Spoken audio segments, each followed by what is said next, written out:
오늘 본문은 1절에서 8절까지로 잡았는데 실제로 제가 여러분들에게 말씀을 드리고자 하는 말씀은 1장 1절입니다. 우리 1장 1절을 같이 읽어보도록 할까요? 1장 1절 시작. 하나님의 아들 예수 그리스도의 복음의 시작이라. 이것이 오늘 제가 여러분들과 말씀을 나누려고 하는 주제고, 앞으로 2달간 말씀을 전해드리려고 하는 그 2달간의 내용의 가장 큰 주제이기도 합니다. 지난 10개월 동안 우리가 어떤 말씀을 들었는지 한번 기억해 보시기 바랍니다. 우리는 제일 먼저 복음에 대한 이야기를 나눴습니다. 우리가 하나님의 복음을 다시 회복하는 차원에서 복음이 무엇인지, 복음의 내용이 무엇인지, 우리에게 어떻게 죄가 들어오게 되었고 그 죄가 우리에게서 어떻게 해결이 되었고 그 해결됨을 통해서 우리는 예수 그리스도의 그 능력으로 힘을 얻게 되었죠. 그러면 어떻게 복음을 가진 자로서 삶을 살아가게 되느냐? 그 내용으로서 믿음에 대한 이야기를 했습니다. 복음으로 살아간다라는 것은 믿음으로 살아간다라는 것을 의미하는 거죠. 그러면 믿음으로 살아갔던 수많은 믿음의 선배들이 어떤 삶을 살았느냐, 그들이 우리에게 보여준 믿음의 행동이 어떤 것이었느냐라고 하는 주제를 가지고 우리는 히브리서 11장에 있는 믿음의 선배들의 이야기를 나눠왔던 거죠. 예수님의 제자들이 전해준 그 복음의 메시지가 바로 지금 제가 지난 10개월 동안 여러분들과 나눴던 그 내용입니다. 그 복음의 핵심은 바로 무엇인가 하면 예수 그리스도의 죽음과 부활이라고 하는 겁니다. 한번 따라 하실까요? 예수 그리스도의 죽음과 부활. 이것을 한마디로 정리한다면 바로 십자가 사건이라고 하는 것을 말씀드릴 수 있을 거예요. 그러면서 제가 여러분들에게 매우 중요한 구절을 여러분들에게 소개해드린 적이 있었는데, 고린도전서 15장 3절과 4절 말씀이 바로 그것이었습니다. 고린도전서 15장 3절 4절 말씀 자막으로 나오는데요, 같이 읽어보도록 하겠습니다. 시작. 내가 받은 것을 먼저 너희에게 전하였노니 이는 성경대로 그리스도께서 우리 죄를 위하여 죽으시고 장사 지낸 바 되었다가 성경대로 사흘 만에 다시 살아나사. 들었던 기억이 나시죠? 여기서 중요한 것이 있는데, 성경대로 그리스도께서 우리 죄를 위하여 죽으시고 그 다음 성경대로 사흘 만에 부활하사. 예수 그리스도의 죽음과 부활이라고 하는 것이 이미 구약 성경 안에서 기록되어 있는 계시의 사건이다라고 하는 것을 이야기해주고 있어요. 그러면 제자들이 전해준 그 복음의 내용이 무엇이냐? 그리스도가 우리 죄를 위하여 죽으시고 3일 만에 부활하셨다. 이것이 핵심이고요. 또 그리고 부활하신 예수 그리스도는 제자들과 우리들에게 나타나 보여주셨다. 이것이 그것입니다. 이것은 이미 오래전에 하나님의 말씀 안에, 구약 성경 안에 계시되었고 그 계시는 온전하게 성취되었다. 바로 이것이 고린도전서 15장 3절과 4절 가운데 담겨져 있는 내용이에요.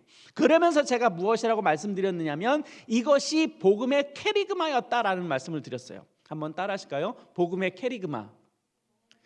이 캐리그마가 무슨 뜻인가 하면 헬라어로 직역하면 설교, 그런 뜻입니다. 그러니까 복음의 캐리그마라고 말한다면 복음에 대한 설교, 이런 내용이겠죠. 그러니까 이 말의 뜻이 뭐냐면 복음의 핵심 부분이라는 거예요. 예수님께서 성경대로 우리의 죄를 위하여 죽으시고 부활하셨다. 이것이 성경에 오래전부터 기록되어 있었던 계시의 사건이다. 이것이 오랜 초대교회 가운데 읽혀졌던 캐리그마였던 거죠. 그들에게 있어서 굉장히 중요한 신앙 고백이 바로 고린도전서 3장 4절의 그 내용입니다. 뿐만 아니라 부활하신 사건은 이 세상을 말씀으로 창조하신 사건과 동일한 사건이에요. 아시다시피 하나님께서 말씀으로 천지를 창조하신 사건은 전무후무한 사건이죠. 그리고 우리가 알고 있는 자연 현상과는 전혀 닮지 않은, 자연 현상으로 설명할 수 없는, 아주 그냥 소위 말하자면 하늘에서 어느 날 갑자기 뚝 떨어진 것 같은, 연속선이 되지 않는 불연속으로 나타난 하나님의 계시의 사건이 바로 창조 사건인 거죠. 창조는 전무후무한 사건이에요. 우리가 알고 있는 자연의 역사와 맞지 않는 사건인 거죠. 그런데 마치 예수님께서 이 땅에 오신 사건과 예수님께서 이 땅에 오셔서 죽으시고 3일 만에 부활하신 그 사건도 우리의 자연 현상으로는 설명할 수 없는 독특한 방식인 거예요. 그래서 저는 이것을 여러분에게 뭐라고 말씀드렸는가 하면, 천지창조와 마찬가지로 예수 그리스도의 부활 사건도 또 다른 창조의 사건이다라는 말씀을 저는 해드렸습니다. 예수 그리스도의 죽음과 부활은 하나님의 새로운 창조 사건이며 하나님의 구원 사건이 된 확증된 이야기죠. 바로 이것이 우리에게 기쁜 소식이 되었고 그것이 우리에게 온전한 복음이 되었다. 이것이 그동안 제가 여러분들에게 전해드렸던 그 복음의 개요입니다. 이것이 근데 우리가 알고 있는 복음의 내용인데 이 복음의 내용이 사실은 예수님의 제자들이 전해준 복음이에요. 예수님이 죽으셨어요. 부활하셨어요. 제자들과 40일 동안 함께 하셨어요. 그리고 예수님은 하늘나라에 승천하셨어요. 10일 만에 하나님의 성령이 예수님의 제자들 가운데 임했어요. 임한 하나님의 성령의 제자들에게 임해지고 나서 제자들은 방방곡곡에 나가서 하나님의 복음을 선포하게 되었어요. 그러면서 예수님의 제자들이 전해준 복음이 바로 무엇이냐? 복음의 핵심이 예수 그리스도다라고 하는 거예요. 그것을 우리는 예수님이 전해준 복음이라고 하는 거예요. 복음이 뭐냐? 예수 그리스도가 복음이야. 예수 그리스도가 죽으셨고 부활하셨어. 그러니 복음의 진짜는 예수 그리스도야 라고 하는 것이에요. 이건 여러분들이 반드시 기억할 필요가 있어요. 예수님이 제자들에 전해준 복음은 바로 예수 그리스도가 복음의 내용이에요. 그러면 예수님의 제자들만 복음을 전했느냐? 그렇지 않다는 거예요. 예수님의 제자들보다 먼저 복음을 전하신 분이 있는데 그분이 누구냐면 바로 예수의 제자들이 복음의 핵심이라고 여겼던 그 예수님이 선포한 복음의 내용이 또 하나 있는 거예요. 이제 앞으로 우리가 다룰 내용이 바로 그것이에요. 그럼 예수님이 전해준 복음이 뭐냐라고 할 때 그 선포하신 내용이 하나님의 나라인 거죠. 오늘 본문은 아닙니다만은 마가복음 1장 14절 15절 말씀이 있어요. 마가복음 1장 14절 15절 말씀 읽어보겠습니다. 한번 읽어볼까요? 같이 읽을까요? 시작. 요한이 잡힌 후 예수께서 갈릴리에 오셔서 하나님의 복음을 전파하여 이르시되 때가 찼고 하나님의 나라가 가까이 왔으니 회개하고 복음을 믿으라 하시더라. 그러니까 예수님께서 이것이 예수님이 공생의 기간 동안에 첫 번째 메시지를 선포한 내용이거든요. 그 선포한 내용의 그 핵심 단어가 뭐였느냐면 하나님의 나라가 가까이 왔다는 거예요. 그러니까 예수님께서 직접 당신이 복음을 가르치시고 복음을 보여주셨는데 그 복음의 내용이 뭐냐? 바로 하나님의 나라인 거죠. 그래서 우리는 두 가지의 복음의 형태가 있어요. 하나는 지금까지 제가 여러분들과 말씀을 나눴던 예수 그리스도가 복음이라는 것, 예수님의 제자들이 전해준 복음이 하나가 있고, 또 하나는 우리의 본체이신 예수님이 직접 전해준 복음이 있어요. 그러면 다시 한번 정리해 볼게요. 예수님의 제자들이 전해준 복음을 한마디로 표현하자면 뭐라고요? 예수 그리스도. 예수님의 제자들이 전해준 복음의 핵심은 예수 그리스도예요. 또 하나, 그럼 예수님이 전해준 복음은 뭐라고요? 하나님의 나라. 이것이 복음의 내용이에요. 그래서 우리는 지금부터 복음에 대한 두 번째 주제를 다루게 될 겁니다. 1탄은 예수님의 제자들이 전해준 복음인 바로 예수 그리스도의 죽음과 부활이라고 하는 그 복음의 사건이고, 또 2탄으로서는 예수님이 우리에게 전해준 복음의 내용, 바로 하나님의 나라. 이 하나님의 나라에 대해서 저는 여러분들과 마음을 나누려고 합니다. 그러면 이 하나님의 나라가 우리에게 왜 중요한가? 왜 하나님의 나라라는 개념이 예수님께서 전하신 구체적인 실제적인 메시지의 내용이기도 하고, 우리 땅 가운데, 우리의 현실 가운데 그 하나님의 나라가 실현되고 하나님의 나라가 이루어지기를 원하는 것이 예수님의 마음이었는데, 그럼 왜 예수님은 하나님의 나라라는 개념으로 우리에게 복음을 전해주셨느냐 하는 거예요. 우리가 사는 이 땅은 죄가 만연한 세상입니다. 약육강식의 원리가 있고요, 있는 자는 더 많은 것을 가지려고 하고, 살기 위해서는 무엇이든지 악착 같은 삶을 살아야 하는 것이 이 세상이에요. 더 많은 것을 얻기 위해서 노력해야만 해요. 그러나 그리스도인들이 꿈꾸는 세상은 이 세상 사람들이 이야기하는 방식하고는 조금 달라요. 더 많이 가져야 하고, 더 많은 걸 누려야 하고, 더 많이 쟁취해야 하고, 더 많은 권한을 가져야 하고, 나에게 더 많은 능력이 있었으면 좋겠고, 이것이 세상의 방식이라면 그리스도인들이 살아가는 방식은 그것하고 조금 달라요.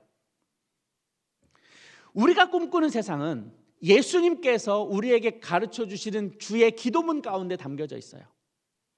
주의 기도문 가운데 어떤 내용이 담겨져 있느냐면, 아버지의 뜻이 하늘에서와 이루어진 것 같이 이 땅에서도 이루어지게 하소서. 그 위에 보면 아버지의 이름을 거룩하게 하시며 아버지의 나라가 오게 하시며 이렇게 되어 있어요. 그러니까 예수님께서 우리에게 가르쳐 주신 그 기도의 제목 가운데 하나님의 나라가 오게 하는 것이 굉장히 중요한 기도의 제목인 거예요. 그걸 이어받은 우리는 동일하게 그 기도의 제목을 가지고 있어요. 우리도 이 땅 가운데 하나님의 나라가 오게 하는 것이 우리의 소망이라는 거예요. 그럼 분명해지죠. 예수님께서 전해준 그 복음의 내용, 하나님의 나라의 개념은 뭐냐? 그냥 우리가 죽어서 가는 하나님의 나라, 죽어서 가게 되는 유토피아, 죽어서 가게 되는 영원한 새 하늘과 새 땅, 그런 개념이 아니라 또 하나의 하나님의 나라의 개념이 있는데, 우리가 이 땅에서 살아가면서 누리게 되는 하나님의 나라가 있다는 거예요. 만약에 우리가 이 땅에서 누려야 할 하나님의 나라가 없다면 하나님의 나라가 오게 하시면 이렇게 되어 있지 않겠죠. 하나님의 나라를 가게 하시며 이렇게 되어 있어야겠지. 장차 가게 될 나라가 하나님의 나라라면 우리가 장차 하나님의 나라에 가게 해주십시오 이렇게 기도를 해야지 맞죠. 하나님의 나라가 우리의 가운데 오게 해주십시오라는 말을 할 수가 없죠. 그런 것이 아니라는 거예요. 그러면 하나님의 나라를 누린다는 게 뭐냐? 하나님의 나라가 이 땅 가운데 온다라고 하는 것은 무엇이냐라고 할 때 중요한 개념이 있어요. 한번 따라 하실까요? 하나님의 나라는 하나님의 통치를 받는 것. 내가 이 땅에 살면서 세상의 방식과 세상의 가치관으로 살아가는 것이 아니라 끊임없이 하나님의 통치를 받는 거예요. 하나님의 나라는 네이션의 개념이 아니에요. 나라나 국가의 개념이 아니에요. 킹덤의 개념이에요. 통치의 영역이에요. 영향력에 소속된 거예요. 그러니까 우리가 하나님의 나라가 이 땅 가운데 온다, 내가 하나님의 나라를 누려야 된다라고 할 때 그 핵심은 뭐냐면 내가 하나님의 나라를 이 땅 가운데 실현해야 되는데 하나님의 통치를 받고 사는 거예요. 한번 따라 하실까요? 나는 하나님의 통치를 받는다. 예, 그것이 하나님의 나라를 내 땅 가운데 누리는 거예요. 그러면 우리가 이 하나님의 나라를 어떻게 실현해 갈 수 있느냐? 세 가지 방법으로 우리가 실현해 갈 수 있다고 저는 생각해요. 첫 번째는 내 마음. 내 마음 가운데 하나님의 통치를 이루어져 가는 거예요. 그것이 내 마음 가운데 하나님의 나라를 실현해 가는 과정인 거죠. 그럼 우리가 어떻게 하나님의 통치를 받느냐? 상식적으로 이렇게 생각해 보겠습니다. 옆에 이런 마이크가 있습니다. 너무 귀해요. 이 마이크가 너무 좋은 것 같아. 이 마이크가 너무너무 필요해요. 그런데 가만 보니까 임자가 없어. 주인이 없어. 갖고 싶어요. 그러면 이 놓여져 있는 마이크를 내가 갖고 싶다고 해서 남의 것을 취할 수 있습니까? 없습니까? 없어요. 없다라는 개념으로 내가 이 물건을 취하지 않아요. 그건 내가 어떤 것에 영향력을 받고 있는 거죠? 내 마음의 양심, 또 내가 그동안 배워왔던 윤리, 그리고 내가 지켜왔던 규칙, 그런 것들의 영향을 받기 때문에 이 마이크를 내가 취하지 않겠다라는 것을 의미해요. 그러면 하나님의 통치를 받는다는 것은 뭐냐면 하나님의 마음이 어디에 있는지, 하나님이 나에게 주시는 뜻이 어디에 있는지, 하나님께서 나를 하여금 오늘 어떻게 살기를 원하는지, 그것에 따라서 그것에 이끌림을 받아서 하나님의 마음이 나아가는 곳에 내 마음이 흘러가고 내 몸이 흘러가고 내 생각이 흘러가고, 바로 그렇게 해서 나의 생각과 선택과 결정이 하나님이 기뻐하시는 것대로 내가 흘러가는 것, 그것이 하나님의 나라를 내 마음 가운데 성취하는 것과 똑같은 거예요. 내 마음 가운데 하나님의 영향력, 하나님의 통치를 계속해서 확장시켜 가는 거죠. 그러다 보면 하나님의 신령한 복이 우리의 마음 가운데 오게 돼요. 내가 나를 지배하고 나를 통치하는 것이 아니라 끊임없이 내가 하나님의 마음에 대하여 귀를 기울여요. 하나님이 나에게 어떤 마음을 갖기를 원하시는지에 대해서 관심을 가져요. 그리고 하나님이 오늘 나에게 어떻게 말씀하시는지에 대하여 내 마음이 계속 지속적으로 확산되어 가는 거예요. 그러면 더 이상 내가 나를 지배하지 않고 오늘 나에게 주시는 말씀 앞에서, 하나님이 나에게 가르쳐 주시는 그 은혜 앞에서 내가 겸손하게 살아갈 수 있는 그것이에요. 그것이 내가 나의 삶 가운데 하나님의 나라를 실현해 가는 과정인 거죠. 가정에서도 이룰 수 있어요. 한 가정 한 가정을 들여다보면 여전히 내 삶의 방식으로 내 삶의 주인 노릇을 하는 분들이 참 많이 있습니다. 하나님이 원하시는 가정을 소망하기보다는 그것을 이루어 가기 위해서 무엇인가를 내 생각과 내 지혜와 내 경험들을 확산시켜가면서 내가 가지고 있는 사고방식들을 계속 가족들에게 주입시키고, 그렇게 나의 영향력을 키워가고, 그것이 마치 가정이 잘 되는 것처럼 그렇게 주장하고, 그런다면 그 가운데는 하나님의 나라가 있지 않아요. 가정 안의 주인이 누구냐? 우리 가정의 주인은 누구냐라고 할 때 예수 그리스도가 주인이다라는 것을 인정하는 거예요. 그리고 그분이 우리 가정에게 어떤 것을 요구하시느냐? 하나님이 우리 가운데 우리 가정이 어떤 가정이 되기를 원하시느냐? 그 마음과 그 생각대로 따라가는 것이 하나님의 나라를 실현해 가는 거예요.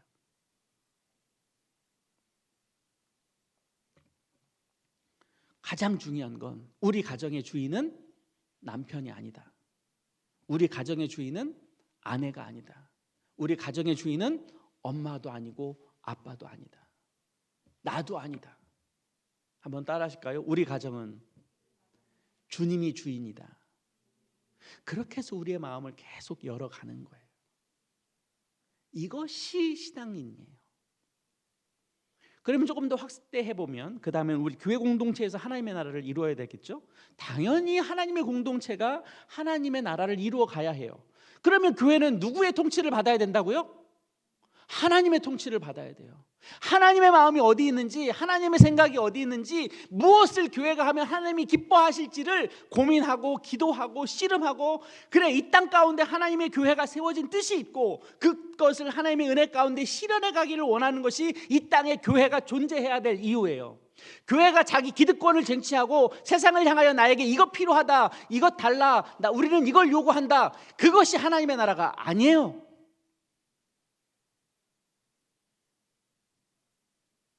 하나님께서 교회를 향하여 하시는 말씀이 있어요. 너희는 빛과 소금이다.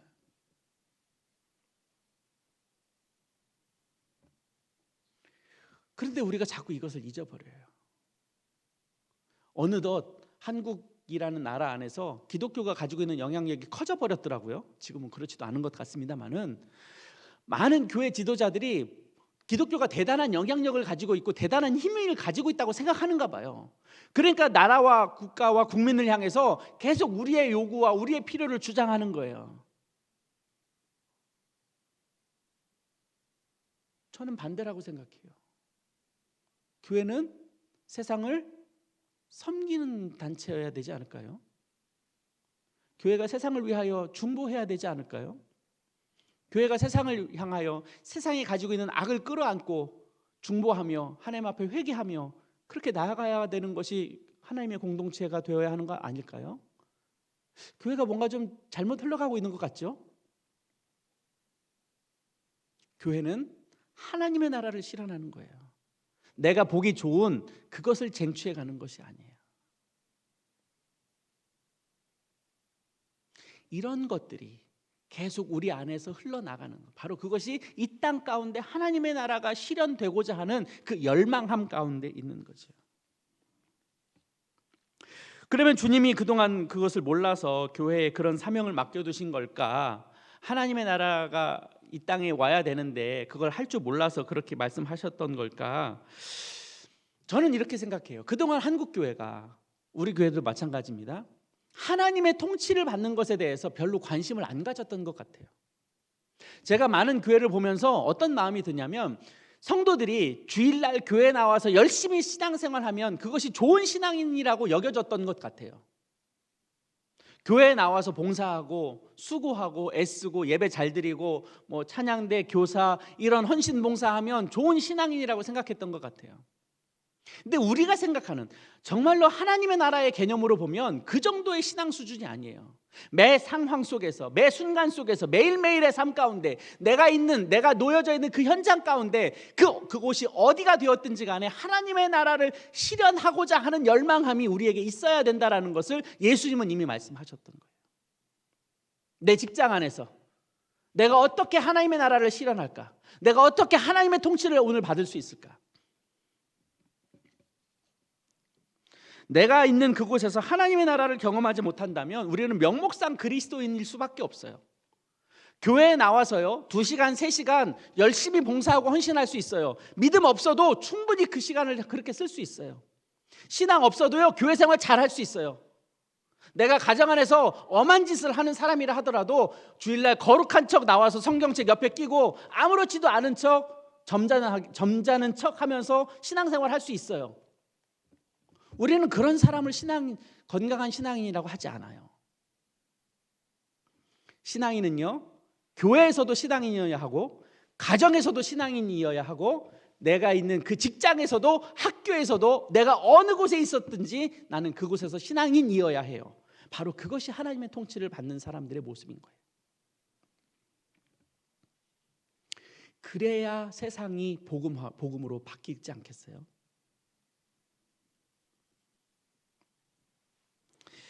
사랑하는 여러분, 하나님의 통치를 받으십시오. 그 길이 우리가 하나님 앞에서 잘 사는 길입니다. 여러분이 하나님의 통치를 받지 않기를 원하신다면 여러분들은 정말로 그리스도인인지에 대하여 여러분들은 스스로 냉정하게 점검하셔야 해요.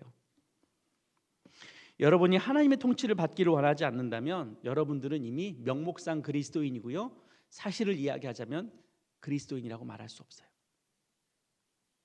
그 길은 가야 할 길이 아닙니다. 그곳에는 눈길도 주어서는 안 됩니다. 오늘 본문으로 시작한 마가복음, 이 마가복음이 초대교회에서 읽혀질 때 그 당시에는 어떤 상황이었느냐, 존 팀머라는 목사님이 마가복음 주석서를 썼는데 그분이 쓴 책에 서론에 이런 글을 소개하고 있어요. 좀 길지만 여러분들이 한번 자막으로 보세요. 제가 읽어드리겠습니다. 주후 64년경이었습니다. 로마에 엄청난 화재가 발생하여 전 도시를 휩쓸었습니다. 화재가 진화되어 갈 무렵 로마의 성당 지역이 완전히 잿더미로 변해버렸습니다. 로마의 상당 지역이 잿더미로 변해버렸습니다. 얼마 되지 않아 로마 전역에 악성 소문이 떠돌기 시작했습니다. 네로 황제가 불을 지르도록 명한 장본인이라는 것이었습니다. 물론 정부 당국은 이를 일축해버렸지만 소문은 잠잠해지지 않고 오히려 불길처럼 솟아오르기 시작했습니다. 희생양을 찾으려고 했던 정부는 마침내 그리스도인들을 제물로 삼았습니다. 많은 그리스도인들이 로마의 방화 혐의로 체포되어 처형되었습니다. 살아남은 그리스도인들은 카타콤의 깊은 동굴로 숨어들었고 더러는 목숨을 보존하기 위해 해외로 흩어졌습니다. 그런데 이런 일련의 사건이 일어난 직후에 작은 책자 하나가 사람들 사이에 건네지기 시작했습니다. 이 소책자는 이렇게 시작하고 있습니다. 하나님의 아들 예수 그리스도의 복음의 시작이라. 그 책이 바로 마가복음이었던 것입니다. 쫓기면서도 핍박을 받으면서도 흩어지면서도 그들은 잠잠할 수 없었던 소식을 가지고 있었어요. 인생에서 결정적인 손해를 보더라도, 재산을 잃어버린다 하더라도, 카타콤의 깊은 동굴 속에 숨어 들어가면서도 도시 전체에 알리고 싶었던, 너무너무 소중하게 여겼던 그들의 기쁜 소식이 있었어요. 그 기쁜 소식이 무엇이었느냐? 하나님의 아들 예수 그리스도의 복음의 시작이라고 하는 이 마가복음에 대한 이야기였던 거죠. 이 복음이 당시에 세상을 살던 그리스도인들에게 소망이 되었던 것은 말할 필요가 없었죠. 그렇게 전해진 마가복음의 초점과 핵심은 무엇이었을까? 본문 1절에서 소개한 것처럼 바로 예수 그리스도라고 하는 겁니다. 그분이 구원의 핵심이기도 하고 그분이 교회의 시작을 알리는 분이기도 했고 그리스도인의 인생과 삶의 시작점이 되었던 바로 그분이죠. 이렇게 하나님의 나라 복음은 영향력이 있었어요. 삶의 처지와 형편과 상관없이 한 사람 한 사람의 심령 가운데 하나님의 복음의 메시지와 그의 구원의 소식은 그들에게 소망이 되어 왔어요. 그리고 그것은 그들에게 능력이 되었던 거죠. 아유, 무슨 글 몇 자가 능력이 돼요. 돈도 아니고 권력도 아니고 힘도 아니고 뭐 영향력도 아닌데 무슨 글 몇 자가 무슨 힘과 능력이 돼요 라고 말할 수 있을지 모르겠습니다. 그러나 그 안에 살아 숨쉬는 하나님의 성령의 역사가 있는 거예요. 여러분은 지금까지 어떤 마음으로 교회 생활을 했는지 모르겠습니다. 어떤 태도로 학교 생활을 했고 어떤 모습으로 직장 생활을 했는지 모르겠습니다. 저는 여러분에게 질문을 드리고 싶습니다. 여러분은 예수를 믿는 그 이후의 삶에서 그리스도인으로서 합당한 하나님의 나라를 세우는 것에 대하여 얼마만큼 관심을 가지고 계셨던가요? 여러분들의 삶을 통해서 얼마만큼 하나님 앞에 영광스러운 삶으로 올려드리기 위하여 애를 써왔는가요? 여러분들이 직장에서, 학교에서, 교회에서 만나는 친구들과의 관계 속에서 과연 여러분들은 세상에 속한 사람들이었나요? 아니면 여전히 예수 그리스도의 그 심장을 품고 있는 하나님의 나라를 실현하기를 원하는 그 간절함이 여러분들 가운데 있었나요? 저도 그런 경험이 있습니다. 대학교 1학년 때였는데요. 전공 시험을 봤는데 시험 공부를 잘 못해가지고 치팅을 했어요. 들켰어요. 그래서 제가 F를 맞았어요. 저는 그 F 맞은 것을 자랑스럽게 여깁니다. 저는 그것이 하나님의 마음이었다고 제가 나중에 그렇게 고백했어요. 그래서 군대 갔다 와서 그 과목을 후배들과 같이 재수강했어요. 재수강할 때 좀 창피했죠. 그러나 창피한 건 일순간이지만 나는 하나님 앞에 내가 저지른 죄에 대해서 대가를 지불하는 것이었기 때문에 그것에 대해서 좌절하지는 않았어요. 잘못했다면 돌이키면 돼요. 부족하다면 하나님에게 은혜를 구하면 돼요. 우리가 그동안 나의 삶의 영역에서 하나님의 나라를 실현할 마음이 없었다? 괜찮아요. 지금부터 시작하면 돼요. 그 중심에 여러분들이 복음을 붙들기만 한다면 여러분들은 세상이 감당할 수 없는 위대한 믿음의 사람들이 될 겁니다. 하나님이 주신 소명, 그것은 교회의 직분을 이야기하지 않아요. 하나님이 주신 소명, 여러분들이 교회에서 하는 봉사를 이야기하지 않아요. 여러분의 삶 자체가 여러분들의 하나님께서 부르신 소명이에요. 그것을 간과하지 않기를 바라고요. 그것에 대해서 여러분들이 더 많이 마음을 열을 수 있었으면 좋겠습니다. 저는 여러분들에게 강하게 여러분들에게 호소합니다. 하나님의 나라를 여러분의 삶 가운데 실현하셔야 합니다. 그것이 그리스도인이 가야 할 길입니다. 그것이 복음이 확산되는 길이고 하나님이 영광 받으실 길일 것입니다. 그 도전을 계속해 나가시는 저와 여러분 되기를 소망합니다. 우리 함께 반주해 주시고요. 말씀을 생각하시면서 한번 기도했으면 좋겠습니다. 하나님, 나의 삶 가운데 하나님의 나라를 기억하고 하나님의 통치를 받는 하나님의 나라를 실현해 가는 그런 내가 되게 하여 주십시오. 그런 그리스도인으로서 삶을 살게 하여 주십시오. 단순히 교회 나와서 예배드리고 봉사하는 수준의 신앙이 아니라 내가 어느 곳에서 무엇을 하든지 그리스도인다운 하나님의 마음을 알고 하나님의 뜻으로 나아가는 삶을 내가 도전해가는, 그래서 나를 통하여 하나님의 복음이 흘러가는 그런 삶을 살 수 있도록 인도하여 주옵소서. 우리 결단의 기도를 한번 하나님 앞에 올려드리겠습니다. 기도합니다.